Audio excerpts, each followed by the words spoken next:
ఆశీర్వాద్ అమ్ములు ఇంట కమ్మని వంట. దీన్ని కట్టామిఠా చట్నీ కూడా అంటారు. సో దీన్ని రకరకాల చేసుకుంటారు. ఒక టైప్ అన్నమాట ఇది. సో ఖజూర్ చట్నీకి కావాల్సిన పదార్థాలు: పేస్ట్ చేసిన ఖజూరాలు, నానపెట్టిన చింతపండు గుజ్జు, సాల్ట్, బెల్లము, కాస్త కారము, నల్లుప్పు, జీలకర్ర, సోంపు గింజలు అన్నమాట. ఓకే, సో ఇది చాలా ఈజీ అమలు. ఎంతో మందికి తెలియదు అనమాట. అంటే దీన్ని మనం ప్రిజర్వ్ చేసుకోవచ్చు. ఈ చట్నీ వచ్చేసి నిలవ ఉంటుంది. ఎన్ని రోజులు? చాలా రోజుల వరకు. అంటే ఫ్రిడ్జ్ లేకుండా అయితే ఒక 15 days, ఫ్రిడ్జ్ లో పెడుతున్నారంటే ఒక 1 month వరకు నిలవ ఉంటుంది. ఓ, అయితే చక్కగా చేసి పెట్టుకోవచ్చు. ఖజూర్ చట్నీకి చింతపండు గుజ్జు అన్ని ఒకే క్వాంటిటీ. అరకప్పు మనం చింతపండు గుజ్జు వేస్తే అరకప్పు ఖజూర్ పేస్ట్, అలాగే అరకప్పు బెల్లం.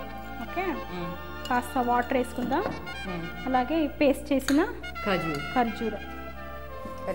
ఖర్జూరాలో కూడా చాలా స్వీట్ ఉంటుంది. మరింత స్వీట్, కాస్త స్వీట్గా, పుల్ల పుల్లగా అన్ని రుచులు ఉంటాయి అన్నమాట దీంట్లో. ఓకే, అలాగే బెల్లం ఇది కరిగిపోతుంది. ఇంకా కాస్త నీళ్ళు పోసుకోవాలి. ఇది కన్సిస్టెన్సీ వచ్చేసి మనకి కాస్త థిక్గానే ఉంటుంది, సాస్ లాగా. కన్సిస్టెన్సీ వచ్చే వరకు మనం దీన్ని ఉడికించుకోవాలన్నమాట.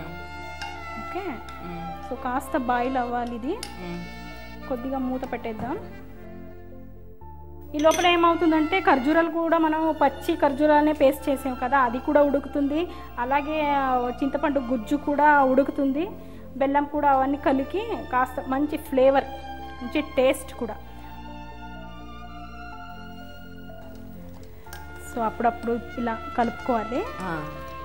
చిక్కు పడుతుంది కదా, గట్టిగా అవుతుంది. కాసేపు ఒక 10 నిమిషాలు సన్నటి మంట మీద ఉడికించుకోవాలి. దీనికి ఇప్పుడు రుచికి తగినంత ఉప్పు, జీలకర్ర పొడి, కాస్త హోల్ జీరా కూడా, అంటే ఇలాగే వేసుకుంటే పచ్చి జీలకర్ర, సోంపు గింజలు, కావాలంటే కొద్దిగా దంచుకోవచ్చు. ఇది కూడా కొద్దిగా కాలానమ్మకు కూడా, అంటే బ్లాక్ సాల్ట్ అమలు. సో కాస్త కారం కూడా వేసి దీన్ని ఒక 5 minutes మనం సన్నటి మంట మీద దగ్గరకు వచ్చే వరకు ఉడికించుకోవాలి. కలపాలి.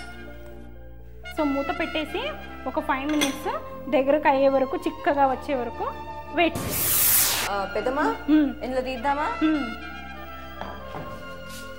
సో ఇది కూడా అంతే అమ్ములు. అంటే ఇప్పుడు ఇలా చేసుకున్న వేడివేడి చట్నీని బాగా చల్లారించుకొని తర్వాత ఒక గ్లాస్ బాటిల్లో మనం స్టోర్ చేసుకుంటే చాలా రోజు వరకు నిల్వ ఉంటుందన్నమాట.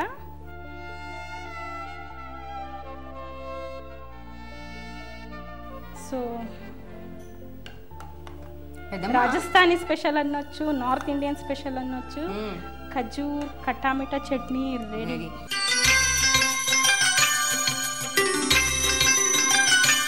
పెద్దమ్మా, ఇది ఎలా చేసావా ఇంకోసారి చెప్పాలంటవా? చెప్పాలి మరి. సరే అమ్ములు, ఖజూర్ చట్నీ తయారు చేసే విధానం: స్టవ్ మీద ఒక గిన్నెలో చింతపండు గుజ్జు, ఖర్జూర పేస్ట్, బెల్లం వేసి దగ్గర అయ్యే వరకు ఉడికించుకోవాలి. దీనికి ఉప్పు, కావలసినంత సోంపు గింజలు, జీలకర్ర పొడి, జీలకర్ర వేసి ఉడికించుకోవాలి. ఇలా వేసుకున్న చట్నీని చల్లారించి ఒక గ్లాసు బాటిల్లో చాలా రోజుల వరకు స్టోర్ చేసుకోవచ్చు. ఆశీర్వాద్ అమ్ములు వెంట కమ్మని వంట.